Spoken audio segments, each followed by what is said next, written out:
Yeah, we spent a bunch of time in Waterdeep. I had a good time. I spent a lot of gold there. Bought a new breastplate and had a good time too. So, me and my companions, we were going to book a passage to Bryn Shander in the north to return the mysterious book that we had found in Nightstone to the daughter of the Harpers that had died and left the book. So that was our mission. And quite honestly, I wasn't looking forward to it. A long sea voyage up the coast to the north. It's not a good thing for a dwarf. So when Arel, our elven warlock, uh, said that she had a vision from her fairy godfather or godmother or whatever, her patron fairy, um, and that we were going to just take a ride to the north one day, I was all for it. Uh, Anything to stay off a boat. Um, Turns out that one ride north of Waterdeep, we came across a spiral ramp leading up into the sky. And we ascended the ramp, ascended a good 1,000 feet into the clouds, and there was a castle. Yes, a castle in the clouds. Now, I wasn't too excited about that. I'm not an orphan girl made to do menial tasks in an inn, so that really doesn't fit my vibe. I'm not going to sing about my miserable life and how I wish there was a castle in the clouds. But there was a cloud giant, and he was a nice cloud giant, actually. Still is. His name's Zephyrus. And he talked to us. He said that he was sent to that location and told to wait for a party like us uh, to help rectify some things that were going on. Now, I do remember a literary reference to Zephyrus. Not this Zephyrus, but a Zephyrus. It goes something like this. When Zephyrus eke with sweete breath, in spirit heart in every holden hath the tendre croppes, and the young son hath in the run his half a course rona. So pricketh him in here courages, than longen folk to go on pilgrimages. So we're kind of on a pilgrimage. Um, but anyways, back to Zephyrus. He told us that the divine pecking order of the giants, called the Ordning, set in place by the great giant god that they worship. I don't care about such things. One of the scholars wrote it down. Had been destroyed, and so therefore all of giantkind was set in chaos, and the various groups of giants were vying to become ascendant. And because of that, that endangered us little folk. Now, I let that slide, calling a dwarf little folk, because he was a giant. I'm pretty sure he he he didn't mean that we looked like leprechauns. So there was that. So he did volunteer graciously to give us a lift to Bryn Shander, actually. And instead of a couple of months by sea, it was going to be less than a month by floating castle in the clouds. So we were very happy about that. Um, However, we were also woefully unprepared for the cold of the north, and we had figured that on the way there, we might be able to trade for cold weather clothing. And instead, this was going to be a very long journey without any stops. So we went back to Waterdeep, bought cold weather clothing, and back to the castle in the clouds.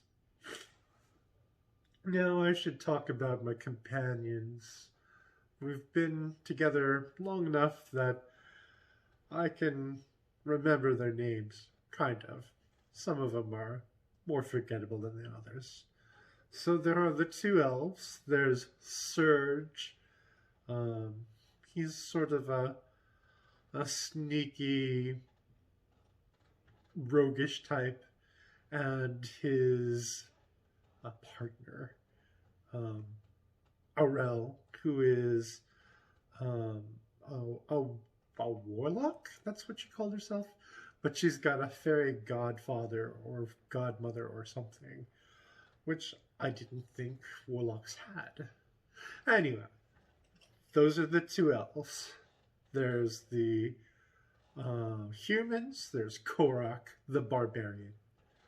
Yes, I know. That's a typical name for barbarians, Korak. And then Orman, who is a paladin of some sort. And the thing about Orman is that he's got green skin.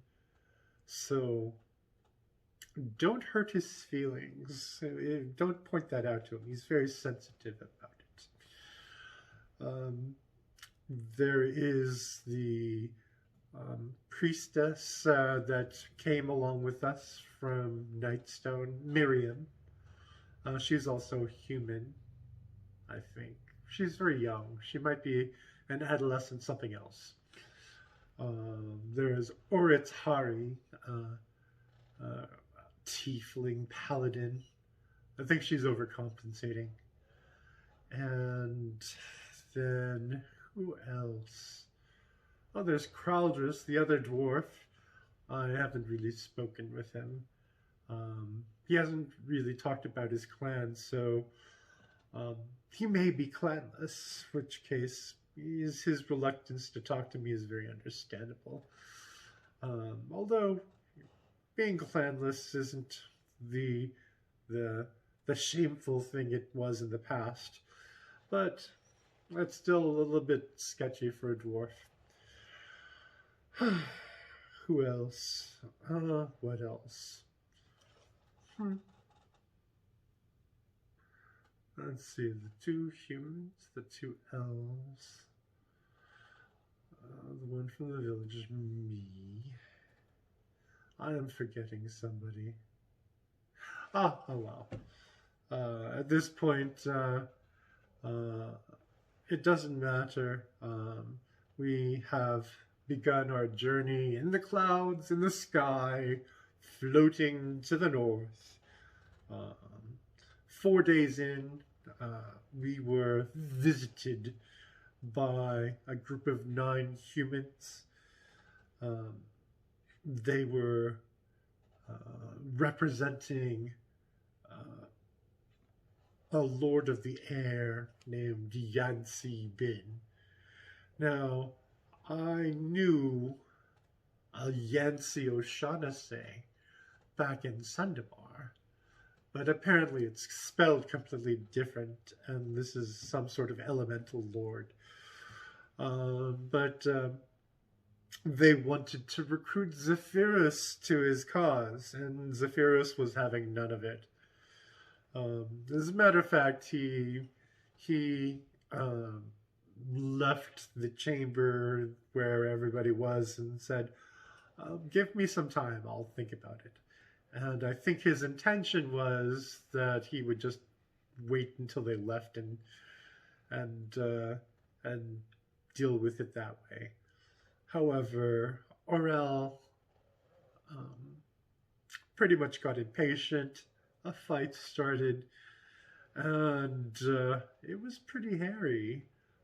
So these followers of Yancy Bing, um, 7 were um, armed with scimitars and armored. They were fighters, and 2 were apparently some sort of spellcasters.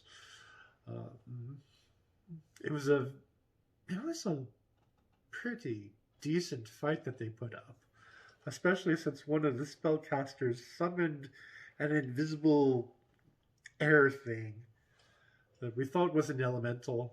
Probably was an elemental. And it just beat the living crap out of our poor paladin, Ortari. As a matter of fact, I think it almost killed her 4 times. Because she'd fight, it would fight, it'd smash her down, and she'd lay down on the ground until somebody healed her. Then she'd get back up. Then she got hit again and fall back down. Up, down, up, down, up. So that was that. The training I did with the spear in Waterdeep paid off. That's the one constructive thing I did in Waterdeep besides buy the breastplate. I don't know. Maybe I should have spent less on the wine. Oh well. But yeah, these servants of Yancy, they came in riding gigantic vultures, and once the fighting broke out, the vultures tried to break into the castle to help their owners, and unfortunately, we had to kill them all. It's just that they were not to be reasoned with, and they were trying to kill us after we had dispatched their riders. And in spite of Ortari's hope that we could tame them and make them our own and have winged mounts, no, they were loyal. So we killed them, shoved a couple off the edge of the cloud, fed one to Zephyrus's pets. He has 4 pet griffins for whatever reason. And that was that. About a week later, we were accosted by a chimera. It had a goat's head, a dragon's head, and a lion's head, on a lion's body with wings and a funky tail. And, well, we ended up killing that too. I guess that we're a bunch of killing murder hobos. But I am setting down this record because, quite frankly, there's nothing much else to do in this castle as we float and watch the ground drift by from 1,000 feet up. So, hey, I hope this this record makes its way to some sort of institution, maybe even Candlekeep. It'd be nice to be remembered, but then again, maybe this record will just end up with a scrap heap of history. Uh, anyways, it's time for a new bottle. Um, this is Bayron, Logi's son of Clan Hammerhand, signing out.